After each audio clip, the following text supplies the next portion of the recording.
নমস্কার বন্ধুরা, আমি মৌসুমি চলে এসেছি আবারও সন্ধ্যাবেলা হেসেলে আপনাদের সঙ্গে একটা সহজ একটা রেসিপি নিয়ে। সন্ধ্যা হলে বা সন্ধ্যাবেলা হঠাৎ কেউ এসে গেলে আমরা ভাবনায় পড়ে যাই কি দেবো। ঘরে মোটামুটি সয়াবিন আমাদের থাকে, তাই ডিমও থাকে ফ্রিজে। তাই এরকম একটা যদি পকোড়া করে নেন তবে আর কথাই হবে না, যাকে খাওয়াবেন সেই জানতে চাইবে রেসিপিটা আবার যে কি করে করলে। বলো তো। চলুন, যদি হাতে 10 মিনিট সময় থাকে করে নেবো এরকম সয়াবিনের একটা পকোড়া।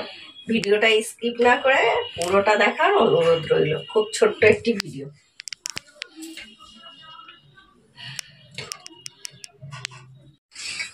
নিয়ে নিয়েছি সয়াবিনটাকে, একটুখানি জলটাকে ফুটিয়ে নুন দিয়ে তার মধ্যে সয়াবিনটা একটু ভিজিয়ে রেখেছিলাম, তাতে নরম হবে।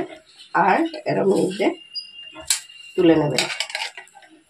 চায়ের সঙ্গে গরম গরম বা সন্ধ্যাবেলা মুড়ির সঙ্গে, দুপুরবেলা ডালের সঙ্গে, সব কিছুর সঙ্গেই ভালো লাগে। দিয়ে দেবো একটা পেঁয়াজ বড় সাইজের কুচিয়ে, আর বেশ খানিকটা ধনেপাতা, আদা পেস্ট,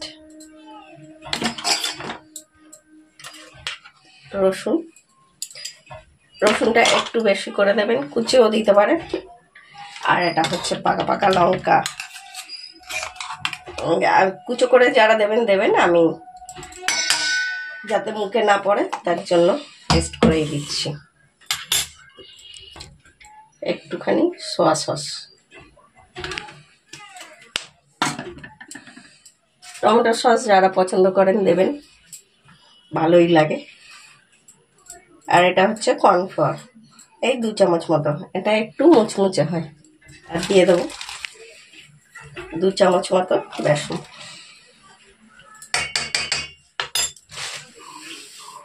হলুদ,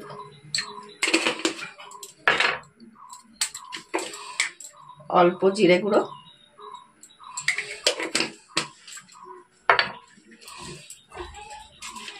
একটু চিলি ফ্লেক্স।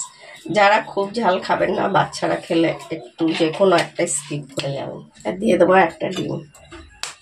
আসল জিনিসটাই দিনই নুন, ভুলে যাইনি, সামনেই গেছে। ওতেই দিয়ে দেবো অল্প সাদা তেল অনুযায়ী নুন। আমরা সয়াবিনেও নুন দিয়ে সেদ্ধ করেছি, অল্প নুন দিয়েছিলাম। দিয়ে এটা ভালো করে মেখে নিতে হবে। জল দেবার দরকার নেই, জল লাগবে না, ডিমটাতেই আমাদের মাখা হয়ে যাবে। দিয়ে দেবো একটু সস, সবটা দেবো না, এটা আমার বাড়ির তৈরি সস। সসের রেসিপিটা যারা চাইবেন দেখে নিতে পারেন।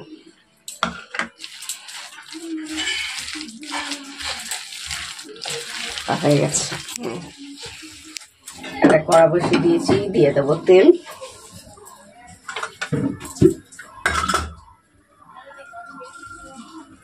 সন্ধ্যেবেলা চা খেতে গেলেই চিন্তা হয় যে কি করব। এরকম ভাবে একটু পকোড়া করে দেবেন। এটা আমাদের গরম হয়ে এসছে, খুব গরমে আমরা দেবো না, হাতে করেও দিতে পারে। হাতে করে দিই, চামচ নিয়েছিলাম দেবো বলে, চামচে করেও দেওয়া যায়। এরকম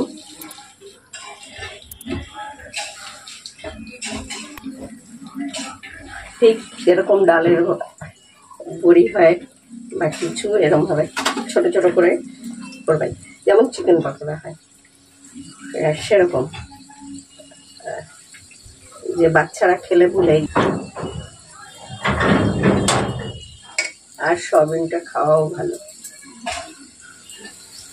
সবসময় বাচ্চারা অনেকে দেখবেন খেতে চায় না,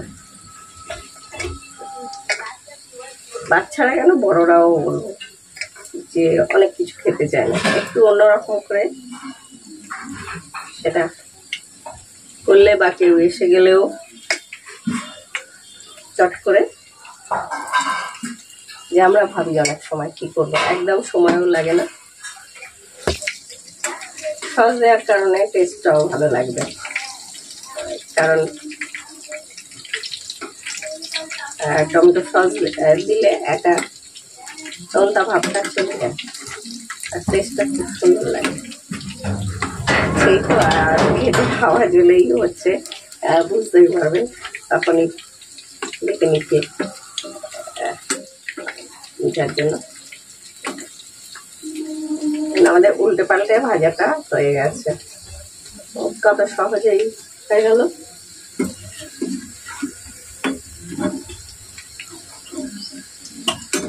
তুলে নেবো। আর সবে চৈত্র মাস পড়ছে, আর কদিন পরেই হবে চৈত্র শেষ। এই এখন দিয়ে যা গরম পড়ে গেছে কি বলবো। সত্যিকারের কথা বলতে আমার খুব একটা ছাওয়া হয় না চৈত্র সেলে। যাই না, একদিন একটু দোকানে যাই কিছু কেনাকাটা করতে, তাও সকালবেলা। আমাদের একটা বাঁধা দোকান আছে, মানে বাঁধা দোকান মানে সেখান থেকেই সব কেনা হয়।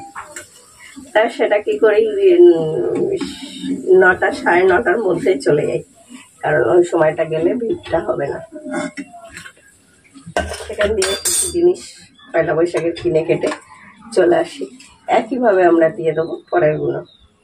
গ্যাসটা এই সময় একদম মিডিয়ামে রাখবেন, না হলে ভাজাটা ভালো হবে না। যাই হোক, যে এরকম। আর এখন তো মানুষের অনলাইন আছেই, সেটা কেনাকাটার জন্য যাওয়া হয় না। বেশিরভাগটাই হচ্ছে অনলাইন থেকে হয়ে যায়। বাড়ি বসে করতে পারলে কি আর বাইরে যায় বলুন। আচ্ছা, সেই ব্যাপারটা হয়ে গেছে।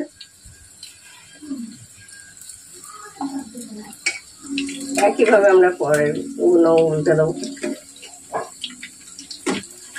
আর এটা আমি বলতেই পারি, যদি আপনি কারোকে করে খাওয়ান একদম বলতেই বলবে কি করে করেছো, রেসিপিটা জানতেই চাইবে। আর যে সকল বন্ধুরা দেখছেন প্লিজ একটি কমেন্ট করে দেবেন, লাইক করবেন, শেয়ার করতে একদম ভুলবেন না। আর যদি পেজে নতুন বন্ধুরা দেখেন প্লিজ পেজটিকে একটি ফলো দিয়ে দেবেন। ইউটিউবে দেখলে চ্যানেলটি সাবস্ক্রাইব করে দেবেন। পাশে থাকা বেল আইকনটি ক্লিক করে দেবেন, যাতে আমার ভিডিও হলে আপনাদের কাছে নোটিফিকেশনটা সবার আগে যায়। আর এরকম সহজ সহজ রেসিপি দেখতে হলে দেখতেই হবে মৌসুমী হিসেবে। কারণ আমি প্রায় যতটা পারি সহজ করে আপনাদের কাছে রেসিপিগুলো নিয়ে আসার চেষ্টা করি, যাতে সবাই করতে পারে। আমাদের সবকটি ভাজা হয়ে গেল। 10 টাকার একটা প্যাকেটে কতটা হলো, তাই না? আর এরকম ধরনের একটা পকোড়া হলে তো কথাই নেই। সবাই সুস্থ থাকবেন, ভালো থাকবেন, আর দেখতে থাকবেন মৌসুমী হিসেবে। আবার চলে আসবো অন্য কোনো সময় অন্য কোনো রেসিপি নিয়ে। সবার কাছ থেকে বিদায়, টাটা।